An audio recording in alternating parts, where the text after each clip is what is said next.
আছেই আতঙ্ক বা আগ্রহের বিষয়। হ্যাকিং কি, ইথিক্যাল হ্যাকিং কি, আপনি একজন সম্পূর্ণ হ্যাকার হতে গেলে কি কি করা প্রয়োজন এবং হ্যাকিং থেকে কিভাবে নিজেকে সুরক্ষিত রাখবেন এবং পরিপূর্ণ হ্যাকার হতে গেলে আপনার কতদিন সময় লাগতে পারে, এই সকল তথ্যই জানাবো আজকের পুরো ভিডিও জুড়ে। তার আগে হ্যাকিং সম্পর্কে পূর্ণ ধারণা থাকা প্রয়োজন। তো কথা না বাড়িয়ে চলুন শুরু করা যাক। আমি আছি সূর্য আপনাদের সাথে, দেখছেন টেকসান। সোজা কথায় বলতে গেলে অনলাইন জগতে অন্যের কিছু প্রাইভেট জিনিস তার পারমিশন ছাড়া লুকিয়ে সেটিকে দেখা, তার উপর দখলবাজি করা বা লুটপাট করাকেই হ্যাকিং বলা হয়। সেটা হতে পারে social site, online bank account, CC camera থেকে শুরু করে আপনার গাড়ির ট্র্যাকিং পর্যন্ত যত কিছুই আপনি অনলাইনে করছেন সব কিছুই। অনেকেই মুভিতে দেখে থাকবেন বা অনেকের ধারণা আছে রাগ করে কম্পিউটারের সামনে বসে কিবোর্ডের উপর ঝড় তুলে কম্পিউটার স্ক্রিনের উপর বেশ কিছু লেখা উঠলেই একটি সাইট হ্যাকিং হয়ে যায়। বিষয়টি এতটাও সোজা না, আবার বিষয়টি এতটাও কঠিন না। তাহলে চলুন আরেকটু গভীরে যাওয়া যাক। বর্তমানে অনেক হ্যাকিং সিস্টেম থাকলেও উল্লেখযোগ্য বা জনপ্রিয় হ্যাকিং সিস্টেম হচ্ছে তিনটি, যার মধ্যে নাম্বার 1 হচ্ছে ম্যালওয়্যার বা injecting device, number 2 social engineering বা ফিশিং, নাম্বার 3 হচ্ছে ক্র্যাকিং পাসওয়ার্ড। প্রথমে আসা যাক নাম্বার 3, ক্র্যাকিং পাসওয়ার্ড। এই হ্যাকিংগুলি সাধারণত বিভিন্ন ধরনের অ্যাপস এবং সফটওয়্যারের মাধ্যমে করা হয়, যেগুলির ভিতরে লক্ষ কোটি পাসওয়ার্ড সেট করা থাকে এবং এই সফটওয়্যারগুলি অ্যাপ্লাই করার পর সেই লক্ষ কোটি পাসওয়ার্ডের ভিতর যদি পাসওয়ার্ড ম্যাচিং করে যায় তাহলে সহজেই একটি ইউজারের পাসওয়ার্ড হ্যাকিং করা সম্ভব। বিশেষ করে এই সফটওয়্যার বা অ্যাপসগুলি আগে ব্যবহার করা হতো যেখানে পাসওয়ার্ড রিলেটেড হ্যাকিং থাকতো। এটি একসময় খুব জনপ্রিয় হ্যাকিং সাইট বা হ্যাকিং মাধ্যম বলে মনে করা হতো, কারণ আগে আমরা কোথাও পাসওয়ার্ড দেওয়ার আগে কোনো ধরনের হার্ড পাসওয়ার্ড ইউজ করতাম না, যার ফলে সহজেই এই অ্যাপস বা সফটওয়্যারের মাধ্যমে আপনার পাসওয়ার্ডকে নিমিষেই ভেঙে ফেলা সম্ভব হতো। তবে ডিজিটাল যুগে এখন প্রায় সকলেই জানে পাসওয়ার্ড জনিত বিষয়গুলি অনেক হার্ড দিতে হয়, অর্থাৎ আগে মাথা না ঘামালেও এখন পাসওয়ার্ড দেওয়ার সময় সকলেই সেটি চিন্তা ভাবনা করেই দেয়। এর জন্য আগে একসময় জনপ্রিয় থাকলেও এখন এই ধরনের অ্যাপস বা সফটওয়্যারগুলি তেমন কাজ করে না। এই ধরনের হ্যাকার হতে গেলে আপনাকে কোনো উচ্চশিক্ষিত হতে হবে না, কোনো কোডিং জানতে হবে না বা কোনো মাথা ঘামাতে হবে না। শুধুমাত্র সফটওয়্যার এবং কিছু সফটওয়্যারের টিউটোরিয়াল দেখলেই এই ধরনের হ্যাকার হওয়া সম্ভব। এই ধরনের হ্যাকার হতে গেলে আপনাকে 2-4 বছর পরিশ্রম করতে হবে না, 2-4 দিন পরিশ্রম করলেই যথেষ্ট। এবার আসা যাক নাম্বার 2, সোশ্যাল ইঞ্জিনিয়ারিং বা ফিশিং সাইট। এই ধরনের হ্যাক করতে গেলে অবশ্যই আপনাকে অল্প পরিমাণ হলেও ওয়েব ডেভেলপার এবং কোডিং এর খেলা জানতে হবে, কারণ যে সকল সাইট থেকে আপনাকে হ্যাক করে নিয়ে আসা হবে হুবহু ওইরকম একটা ওয়েবসাইট বা হুবহু ওইরকম একটা পেজ তাদের ডেভেলপ করতে হয়। ভুলক্রমে আপনি যদি সেই লিঙ্কে ক্লিক করেন আপনার মূল্যবান অ্যাকাউন্টটি চলে যাবে তাদের হাতে। মনে করেন আপনি ফেসবুক ব্যবহার করছেন, এমন সময় আপনার সামনে একটি নিউজ আসলো। এমন কিছু নিউজ থাকে যেগুলি দেখার পর মাথা অনেকটাই কাজ করে না, শুধুমাত্র জানার ইচ্ছে থাকে কি হয়েছে। যেমন হতে পারে হলিউড কিং বাদশাহ শাহরুখ খান আর নেই, কোনো নায়ক নায়িকার গোপন ছবি ফাঁস হয়েছে, বা 5 লক্ষ টাকার বাইক পাচ্ছেন 1 লক্ষ টাকায়।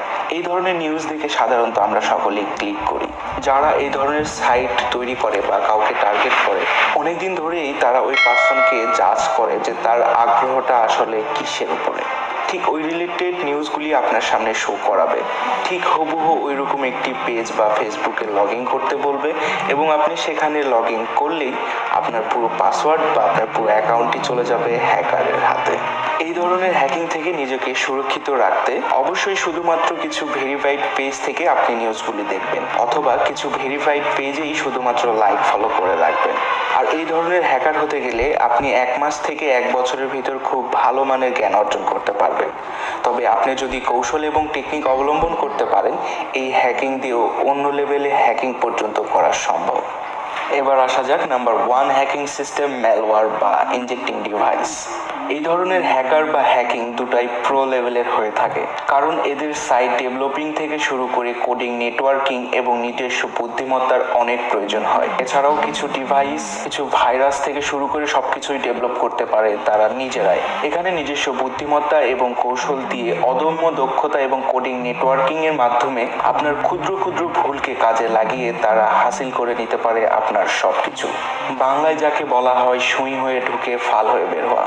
ঠিক যেমন হয়েছিল বাংলাদেশ ব্যাংকের সঙ্গে। প্রথমে কয়েকজনকে কৌশলে মেইল পাঠানো হয় চাকরি চেয়ে, এবং কেউ একজন সেই মেইলটিকে ডাউনলোড করে এবং আস্তে আস্তে বাংলাদেশ ব্যাংকের সকল পিসি প্রিন্টারের আয়ত্ত নিয়ে নেয় হ্যাকাররা। এবং আমরা কম বেশি সকলেই সেই নিউজটা দেখেছি। হিউজ পরিমাণ একটি অ্যামাউন্ট বাংলাদেশ ব্যাংক রিজার্ভ থেকে লুট করা হয় হ্যাকিং এর মাধ্যমে। তাহলে বুঝতেই পারছেন এই ধরনের হ্যাকিং কতটা ডেঞ্জারাস বা ঝুঁকিপূর্ণ হতে পারে। তবে এই ধরনের হ্যাকিং শেখার জন্য কোনো বয়স সীমা নির্ধারিত নেই। এখানে হ্যাকিং কোডিং এবং বুদ্ধিমত্তার পরিচয় যে যত বেশি দিতে পারবে তার হ্যাকিং স্কিল বা সে তত বড় হ্যাকার হতে পারবে। তবে আনুমানিক এই ধরনের হ্যাকার হতে গেলে 10, 15 বা 20 বছর পর্যন্ত সময় লেগে যেতে পারে। আগের যেই দুইটি হ্যাকিং এর কথা বললাম, ক্র্যাকিং পাসওয়ার্ড বা ফিশিং, এই দুটি মনে করেন সার্কাসে চোখে ভিলকি লাগিয়ে জাদু দেখানোর মতো। আর নাম্বার 3 যেই হ্যাকিং এর কথা বললাম, এটা পুরোটাই ব্ল্যাক ম্যাজিকের মতো। এটা সম্পূর্ণ রিয়েল হ্যাকিং সোর্স। তবে তারা সাধারণত এই বড় অভিজ্ঞতা আমাদের মতো ছোট ইউজারের ক্ষেত্রে কাজে লাগাবে না। অর্থাৎ তাদের 15-20 বছরের অভিজ্ঞতা সাধারণ কোনো কাজের জন্য সময় তারা ব্যয় করে না। আর যদি কোনো কারণে আপনাকে তারা টার্গেট করে থাকে তাহলে ধরেই নিতে হবে তারা আপনাকে ব্রাশ করে নেবে। এখন প্রশ্ন হচ্ছে, তারা যেহেতু বড় হ্যাকার বা হ্যাকিং করে, তারা হ্যাকিং করে কোথায়? অনেক বড় বড় জায়গা বা অনেক বড় বড় কোম্পানিতে। সেখানেও নিশ্চয়ই হ্যাকিং বা হ্যাকাররা থাকে। তাহলে কিভাবে হ্যাকিংটা সম্ভব হয়? নর্মাল একটা উদাহরণ দিয়ে যদি আপনাদেরকে বলি, সাধারণত দাবা খেলায় দুই পক্ষের সমান পাওয়ার থাকে।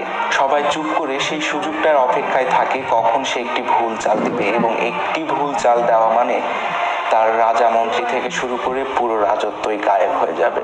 ঠিক হ্যাকিং এর ক্ষেত্রে এমনটাই ঘটে। বড় বড় হ্যাকাররা যখন তাদের ভিতর দ্বন্দ্ব তৈরি করে, ঠিক এমনটাই সুযোগ বা পন্থা অবলম্বন করে থাকে তারা।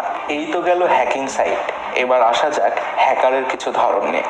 হ্যাকাররা সাধারণত 3 ধরনের হয়ে থাকে: হোয়াইট, গ্রে এবং ব্ল্যাক হ্যাকার। হোয়াইট হ্যাকার নিজের স্বার্থের জন্য কোনো ধরনের হ্যাক করে না, বরং তারা ব্যক্তি, কোম্পানি বা কোনো প্রতিষ্ঠানের কোনো দুর্বল জায়গা থাকলে তারা সেই ব্যক্তি, প্রতিষ্ঠানকে জানিয়ে দেয় যে আপনার এই সাইটের এই প্রবলেম রয়েছে, যার কারণে সাইটটি হ্যাক হতে পারে বা হ্যাক হওয়ার সম্ভাবনা আছে।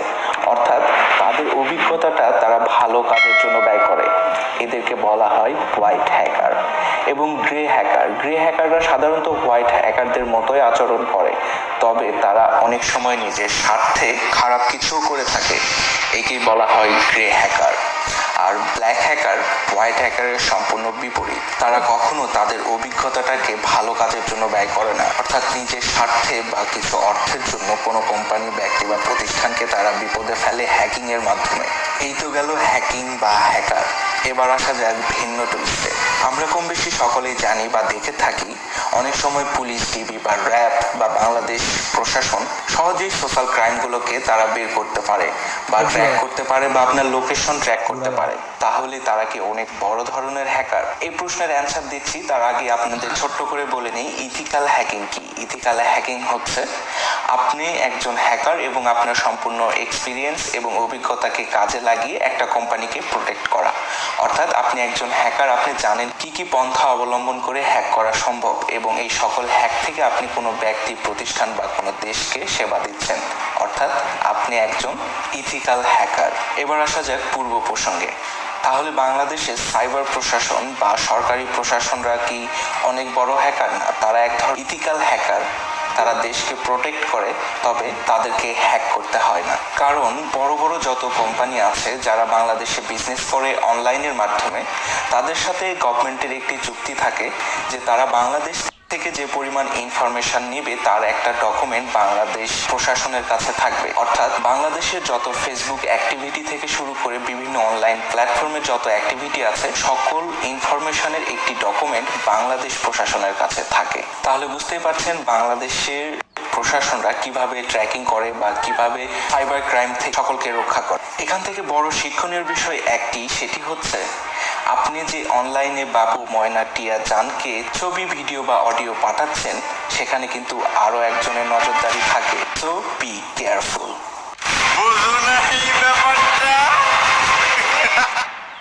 হ্যাকিং হ্যাকিং কি, কিভাবে হ্যাকিং করা হয় এবং কিভাবে হ্যাকিং থেকে নিজেকে সুরক্ষিত রাখবেন সেটি নিয়ে আলোচনা করেছি, তবে ডিপলি কোনো বিষয়ের উপর ফোকাস করতে পারিনি, যেমন মোবাইল হ্যাকিং, ফেসবুক হ্যাকিং, পিসি হ্যাকিং, নেটওয়ার্কিং হ্যাকিং। এগুলি নিয়ে পরবর্তী কোনো ভিডিওতে আবারও দেখা হবে আপনাদের সাথে। আজকের ভিডিও এ পর্যন্তই। ভিডিওগুলি মিস করতে না চাইলে চ্যানেলটিকে অবশ্যই সাবস্ক্রাইব করে রাখবেন। ধন্যবাদ সবাইকে।